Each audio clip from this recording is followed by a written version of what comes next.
एक देश जिसका इतिहास रहा है कि वहां की सेना अक्सर हुक्मरानों पर अपना कब्जा जमाती है और फिर करती है तख्ता पलट। जी हां, हम अपने अपने पड़ोसी मुल्क पाकिस्तान की ही बात कर रहे हैं। और इस वक्त पाकिस्तान में जो हालात बने हुए हैं उसकी क्या वजह है, उसकी जड़ में जाने का प्रयास करेंगे और समझने की कोशिश करेंगे कि पाकिस्तान में आखिर चल क्या रहा है। नमस्कार, मैं हूं आशीष त्रिपाठी आपके साथ, और इस पर चर्चा करने के लिए मेरे सहयोगी अंकुर त्यागी मेरे साथ जुड़ गए हैं। अंकुर जी, पाकिस्तान में ये तो इतिहास रहा है कि सेना के जनरल्स तख्ता पलट करते हैं और फिर गद्दी पर जाकर बैठ जाते हैं। आसिम मुनीर को शायद वो मौका नहीं मिल रहा, या फिर जो पाकिस्तान की एक लोकतंत्र वाली जो झूठी छवि गढ़ी हुई है उसे बचाने की ये कोशिश है, पता नहीं। लेकिन इमरान खान को लेकर लगातार उनके बयान सामने आना, फिर पीटीआई के कार्यकर्ताओं को दमनकारी नीतियों से दबाने की कोशिश करना, और फिर पीटीआई के नेताओं के जो बयान सामने आए हैं, ये पाकिस्तान की राजनीति को उलझाए हुए हैं। आखिर आसिम मुनीर चाहते क्या हैं? देखिए, आसिम मुनीर जो चाहते हैं वो उनकी ख्वाहिश लगभग पूरी हो चुकी है। और अब लोग ये समझ रहे हैं कि पाकिस्तान में कोई सिविल हुकूमत राज कर रही है, तो ऐसा तो बिल्कुल नहीं है। उसकी वजह ये है कि जो कॉन्स्टिट्यूशनल अमेंडमेंट अभी हुआ, उसके बाद आसिम मुनीर को जिस तरह से एक असीमित पावर दे दी गई, यानी कि उनके पास जो पावर का जो पावर सेंटर बन गए। पावर सेंटर तो ऑलरेडी थे, उनकी पावर में इजाफा इतना गुना कर दिया गया है कि अब वो खुद ही हटना चाहें अपने पद से तो हट सकते हैं, वरना उनके पास एब्सोल्यूट पावर है। तो इस समय ये हालात हैं। अब पाकिस्तान में पहले होता क्या था कि होता ये था कि कोई फौज का जर्नल आता था और फिर वो कू करता था, कू के बाद वो इक़्तिदार में आता था, सत्ता में आता था। जैसे जनरल परवेज़ मुशर्रफ आए, जिया उल हक आए। तो अब ऐसा करने की ज़रूरत नहीं है। आसिम मुनीर ने एक सेफ पैसेज लिया है और उसको लेजिटिमाइज़ किया है। उसने खुद को अब जो अमेंडमेंट्स कराए हैं शहबाज शरीफ के जरिए, अब वो ये है कि अब उनके पास असीमित पावर है और उनको कू की ज़रूरत नहीं है। तो पहला तो ये मामला साफ हो गया है कि अब पाकिस्तान की जो आर्मी है उसको कू करने की ज़रूरत नहीं है, उसके पास ही एब्सोल्यूट पावर है। नंबर 1। नंबर 2, अब बात करते हैं इमरान खान की। देखिए, इफ्तिखार चौधरी ने जो ISPR के प्रवक्ता थे, जिन शब्दों का प्रयोग किया इमरान खान के लिए, वो काफ़ी पाकिस्तान की जो मौजूदा सियासत है उसको बिल्कुल बयां करते हैं। उन्होंने कहा कि इमरान खान शेख मुजीबुर रहमान के रास्ते पर हैं और जो मुजीबुर रहमान ने किया वही इमरान खान कर रहे हैं। तो ये बयान भी अपने आप में काफ़ी बड़ा है और चौंकाने वाला है। क्योंकि हम देख रहे हैं कि इमरान खान के पहले एक अफवाह उठी कि उन्हें जेल में उनको मार दिया गया, फिर बाद में उनके परिवार वालों से मिलवाया गया, अफवाह झूठी साबित हुई। लेकिन कहीं ना कहीं एक पॉलिटिकल एजेंडा इमरान खान के खिलाफ इसलिए चलाया जा रहा है। जो मेरा अपना अनुभव है, मैं इसलिए प्रश्न पूछ रहा हूँ क्योंकि इमरान खान को जब भी हमने सदन में खड़े हुए बोलते हुए देखा, उनकी बातों से कभी ये जाहिर नहीं हुआ कि वो आतंकवाद परस्ती हैं। वो कई बार उनके एक्शन से भी ये लगा, जब अभिनव वाला मामला हुआ था तो उस वक्त भी, अभिनंदन वाला माफ़ कीजिएगा, जो मामला हुआ था उस वक्त भी उन्होंने ये बात बहुत ही पुरजोर तरीके से कही थी कि भारत के साथ हम युद्ध नहीं चाहते हैं और भारत के साथ युद्ध करना समझदारी नहीं है। तो वो कहीं ना कहीं शांति स्थापित करके देश की तरक्की पसंद, अमन पसंद नेता नजर आते थे, छवि बन गई थी उनकी। लेकिन इस वक्त उन्हें इस तरह से मुजीबुर रहमान की कैटेगरी में ले जा करके फिर उसी तरह से क्या ट्रीट भी किया जाएगा? देखिए, कोई भी सियासतदान होता है, कोई भी पॉलिटिशियन होता है, उसमें कमियां और अच्छाइयां दोनों होती हैं। तो उनकी कमियां हो सकती है कि बहुत सारे उनके बयान आप पुराने उठा के ले सकते हैं। उनकी कमी ये भी हो सकती है कि जनरल कमर जावेद बाजवा के साथ उन्होंने एक तरह से स्टार्टिंग में दोस्ती की, फिर उनमें खटपट हो गई। इमरान खान पर यह भी आरोप लगा सकते हैं कि इमरान खान ने फिर पॉलिटिकल वेंडेटा शुरू किया नवाज़ शरीफ के ख़िलाफ़, मरियम के ख़िलाफ़ या ज़रदारी के ख़िलाफ़। उनको चोर कहा, उनको डाकू बताया। वो तमाम चीज़ें हो सकती हैं। लेकिन अगर जमहूरियत की बात करें, जमहूरी निज़ाम की बात करें, तो वो एक सियासी पार्टी है और लास्ट इलेक्शन में जिस तरह उन्हें इलेक्शन में हिस्सा नहीं लेने दिया गया, वो भी एक बड़ा सवाल था। बड़ा सवाल ये भी है कि 2.5 साल से वो जेल में बंद हैं इमरान खान, और उनको अभी तक जमानत नहीं मिली है। तो ये भी एक बड़ा सवाल है। तो इस समय क्या हो रहा है कि जो पाकिस्तान में पहले 2 पॉलिटिकल पार्टीज़ होती थी, PMLN और PPP, वो फ़ौज के साथ डील करती थी अलग अलग मामलों को लेकर। अब ये दोनों पार्टियां फ़ौज के साथ हैं, और जो तीसरी पार्टी है, जो तीसरी ताकत है पाकिस्तान में सियासी ताकत, वो PTI है, और उनका जो रहनुमा है वो फ़िलहाल जेल में है। तो ये जो एक तरह से म्यूजिकल चेयर है कि कभी कोई फ़ौज के साथ, कभी कोई फ़ौज के साथ, ये बादस्तूर जारी है।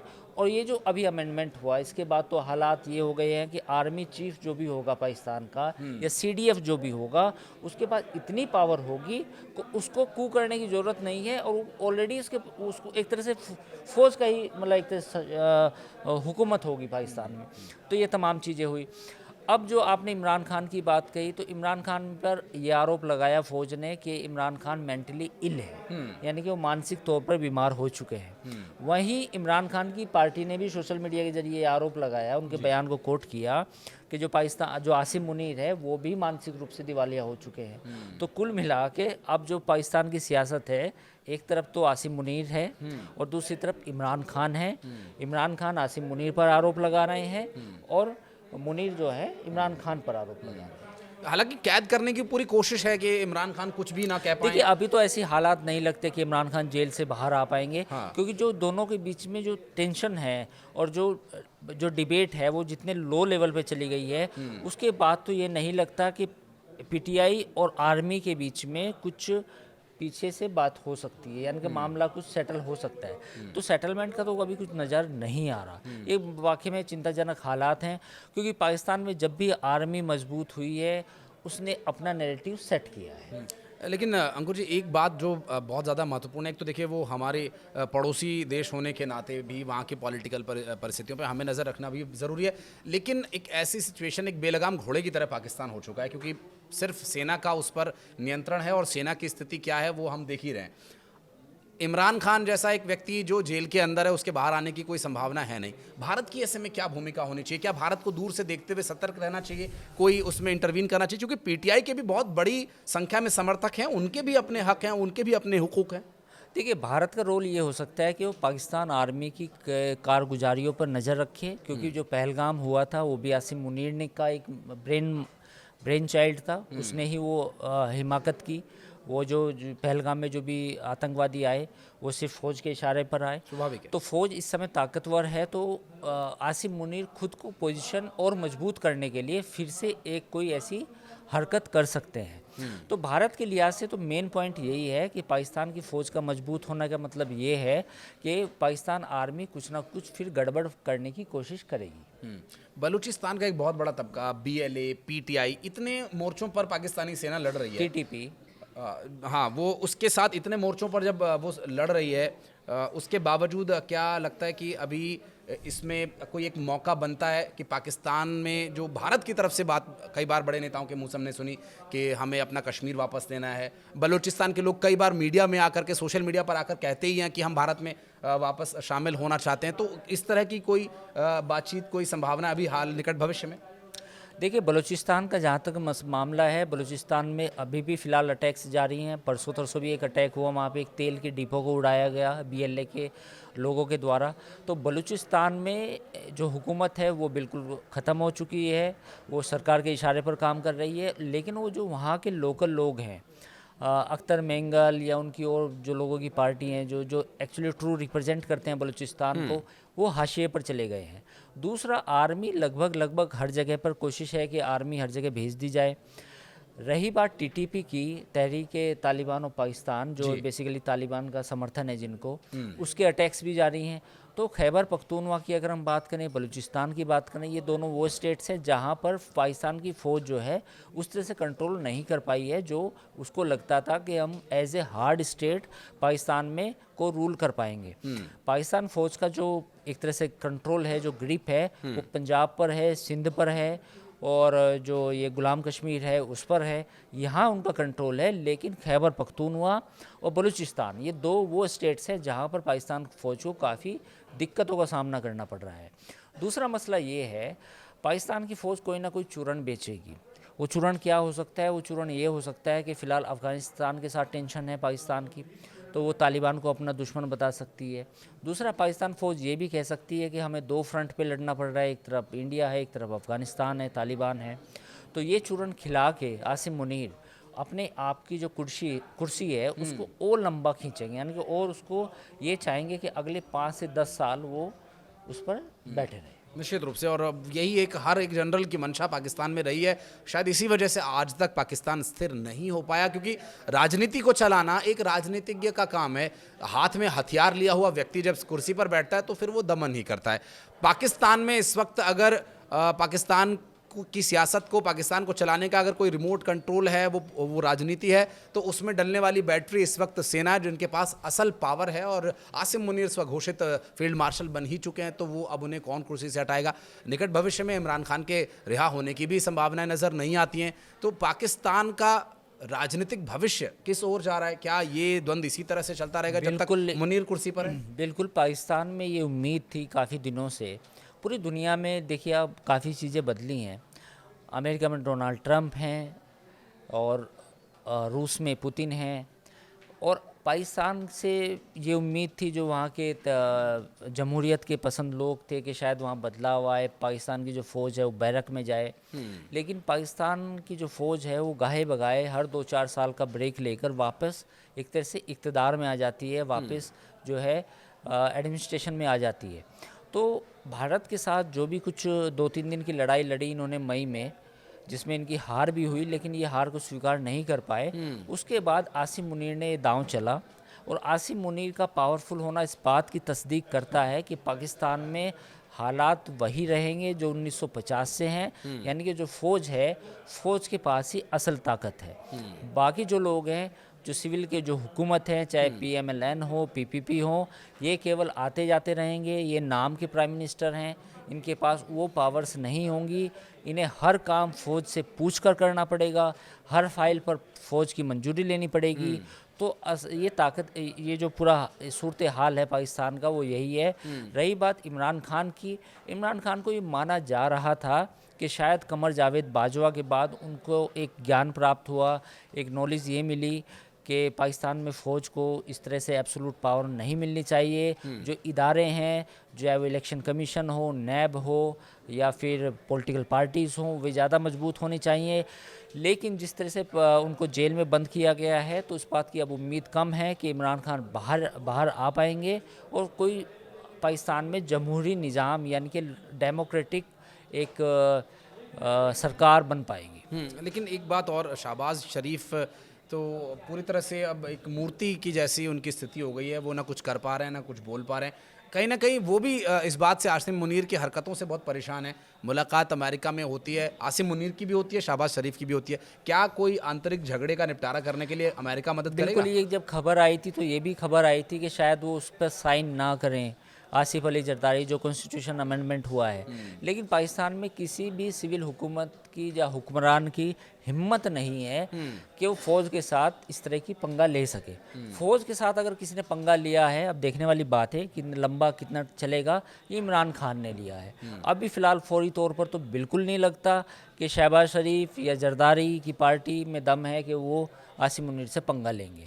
तो वो चाहे नाराज़गी कुछ भी हो अंदर खाने, आसिम मुनीर को कितनी पावर मिल जाए या कुछ भी हो, वाइट हाउस बुला लिया जाए, लेकिन दोनों के अंदर दम नहीं है कि वो आसिम मुनीर से पंगा ले सके। आपकी बातों से जितना, या पाकिस्तान की राजनीति को जितना समझ या पढ़ पाया मैं, उसके हिसाब से इस वक्त पाकिस्तान में जो परिस्थितियां हैं, पाकिस्तान के उभरने की चांसेस नज़र नहीं आ रहे हैं। लेकिन फ़ौज से आज तक टक्कर कोई नहीं ले पाया, और अगर अब इमरान खान की पार्टी टक्कर ले रही है तो कोई तो उसे बैक फोर्स मिल रही होगी, कोई बैक सपोर्ट उसे मिल रहा होगा, या उनके अपने लोगों की ताकत है जो उन्हें ये करने के लिए तैयार कर रही है। देखिए, एक जो परिवर्तन आया है पीछे 75-76 सालों में या 78 सालों में पाकिस्तान में, वो ये आया है कि जब इमरान खान ने फ़ौज के बारे में बोलना शुरू किया तो एक तबका है ऐसा जो सपोर्ट करता है इमरान खान को, और ये बात आप स्वीकार करें चाहे ना स्वीकार करें।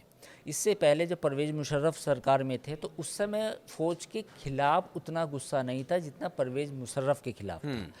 लेकिन अब की थोड़ी परिस्थितियाँ ऐसी हैं कि आसिम मुनीर की बजाय फ़ौज पर भी उंगली उठ रही हैं। तो ये तो परिवर्तन आया है कि पाकिस्तान की जो फ़ौज है उसको लेकर लोगों के मन में अब ये सवाल उठने लगा है कि फ़ौज आखिर कब तक, ये इक़्तिदार में कब तक रहेगी, ये बैरक में क्यों नहीं जाती, और बार बार जो ये कहा जाता है कि पाकिस्तान की जो सिक्योरिटी है, पाकिस्तान का जो नेशनल इंटरेस्ट है, उसके लिए फ़ौज की ज़रूरत है।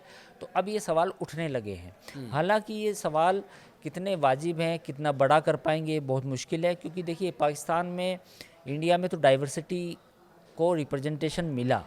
पाकिस्तान में जब पाकिस्तान बना 1947 में, तो उसमें जो पंजाब प्रोविंस के जो लोग थे, जो उनकी जो हिस्सेदारी थी सरकारी फ़ौज में, ब्यूरोक्रेसी में, वो सबसे ज़्यादा थी। आज भी पाकिस्तान में यही हालात हैं। पाकिस्तान की जो फ़ौज है उसमें ज़्यादातर पंजाबी हैं, उसके बाद कुछ सिंधी हैं, बलूचिस्तान, खैबर पख्तूनवा और या फिर आप गिलगिट बाल्टिस्तान, उनके लोगों की रिप्रेजेंटेशन बिल्कुल नहीं है। हालांकि गिलगिट बाल्टिस्तान तो इंडिया का ही हिस्सा है, लेकिन कहीं ना कहीं वो भी मार्जिनाइज, वो भी हाशिए पर है।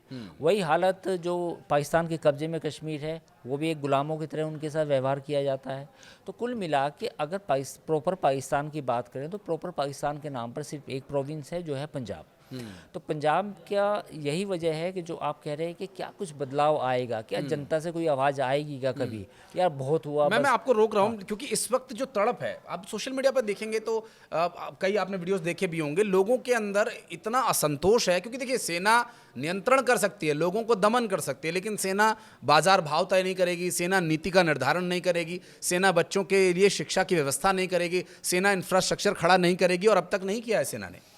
देखिए, फ़ौज काफ़ी कम लोगों को पता होगा, हमारे दर्शक फिर भी गूगल कर सकते हैं कि पाकिस्तान में फ़ौज नहीं है, वो एक पूरा मिलिट्री इंडस्ट्रियल कॉम्प्लेक्स है। वो खाद भी बनाती है, वो जूस भी बनाती है, वो ब्रेड भी बनाती है, वो अंडे भी बेचती हैं, उसके सुपर मार्केट के स्टोर भी हैं, वो रियल इस्टेट का काम भी करती हैं, जिसको DHA बोला जाता है, डिफेंस हाउसिंग अथॉरिटी।